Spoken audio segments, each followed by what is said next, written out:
ഒരു എഴുത്തുകാരനായിരുന്നു യോഹന്നാൻ. യോഹന്നാൻ അപ്പോസ്തലൻ ജീവിച്ചിരുന്ന കാലഘട്ടത്തിൽ അന്ന് നോസ്റ്റിക് തത്വജ്ഞാനികൾ എന്ന് പറയുന്ന ഒരു കൂട്ടം ആളുകൾ യേശുക്രിസ്തുവിന്റെ മനുഷ്യത്വത്തെയും ദൈവത്വത്തെയും നിഷേധിച്ചു. അവര് പറഞ്ഞു, യേശുക്രിസ്തു ഒരു പൂർണ്ണ മനുഷ്യനല്ല, മനുഷ്യരൂപത്തിലുള്ള ഒരു മായ കാഴ്ച മാത്രമാണെന്ന് പറഞ്ഞ് യേശുക്രിസ്തുവിന്റെ മനുഷ്യത്വത്തെയും, യേശുക്രിസ്തു ഒരു പൂർണ്ണ ദൈവമല്ല, അനേക ദൈവങ്ങളുടെ കൂട്ടത്തിലുള്ള ഒരു കൊച്ചു ദൈവം മാത്രമാണെന്ന് പറഞ്ഞ് യേശുക്രിസ്തുവിന്റെ ദൈവത്വത്തെയും നിഷേധിച്ച കാലഘട്ടത്തിൽ 3.5 വർഷം യേശുക്രിസ്തുവിന്റെ ഒപ്പം നടന്ന് യേശുക്രിസ്തുവിന്റെ മനുഷ്യത്വ ദൈവത്വങ്ങൾ വേർതിരിച്ച് മനസ്സിലാക്കിയ യോഹന്നാനെ സംബന്ധിച്ചിടത്തോളം നോസ്റ്റിക് തത്വജ്ഞാനികളുടെ വാദമുഖത്തിനു നേരെ മുഖമടച്ച് അല്ലെങ്കിൽ വായടച്ച് മറഞ്ഞിരിക്കുവാൻ സാധിച്ചില്ല.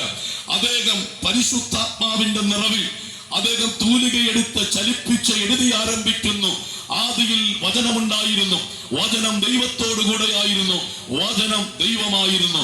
നിത്യത മുഴുവൻ നിറഞ്ഞു നിൽക്കുന്ന നിസ്തുല്യനായ ക്രിസ്തു നിത്യദൈവമെന്ന് നിർഭയപൂർവം യോഹന്നാൻ തന്റെ സുവിശേഷത്തിലൂടെ അന്ന് ക്രിസ്തുവിന്റെ ദൈവത്വത്തിനും മനുഷ്യത്വത്തിനും എതിരെ ആ ചലിച്ചവരോട് പ്രതികരിക്കുകയാണുള്ളത്. അങ്ങനെയാണ് ഇത് എഴുതിയിരിക്കുന്നത്. ഇവിടെ 1-ാം അധ്യായത്തിന്റെ യോഹന്നാൻ 1:1 പറയുന്നു, ആദിയിൽ വചനമുണ്ടായിരുന്നു, വചനം ദൈവത്തോടുകൂടെയായിരുന്നു, വചനം ദൈവമായിരുന്നു. അതായത് യേശുക്രിസ്തുവിന്റെ നിത്യത്വത്തെയും വ്യക്തിത്വത്തെയും ദൈവത്വത്തെയുമാണ് യോഹന്നാൻ ആദ്യമായി തന്നെ അവതരിപ്പിക്കുന്നത്.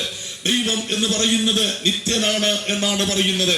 അങ്ങനെയാണെങ്കിൽ ഇന്ന് ഈ വൈകുന്നേര സമയത്ത് ഈ മണ്ണിൽ നിന്നുകൊണ്ട് ഈ ദേശത്തോട് ഞങ്ങൾ വിളിച്ചു പറയുമ്പോൾ, ഞങ്ങൾ പ്രസംഗിക്കുന്ന യേശു ക്രിസ്തു ഒരു പുതിയ ദൈവമല്ല, അവൻ പുരാതന ദൈവമാണ്. Praise the Lord.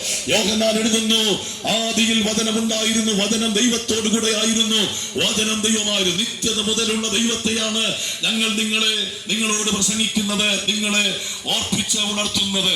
നമ്മുടെ ആധുനിക ലോകത്തിൽ ഒട്ടനവധി ദൈവങ്ങൾ ഓരോ ദിവസങ്ങളിലും മുളച്ചു വരുമ്പോൾ സാക്ഷാൽ ദൈവത്തെ കുറിച്ചാണ് ഞങ്ങൾ പ്രസ്താവിക്കുന്നത്.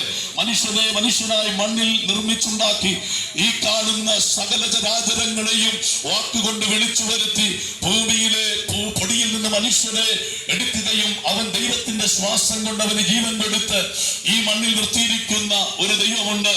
സകലത്തെയും നിയന്ത്രിക്കുന്നവൻ സർവശക്തനായ ദൈവം. ആ ദൈവത്തെ കുറിച്ചാണ് ഞങ്ങൾ നിങ്ങളെ ഓർമ്മപ്പെടുത്തുന്നത്. ആ ദൈവത്തിന്റെ പേരാണ് കർത്താവായ യേശു ക്രിസ്തു. Praise the Lord.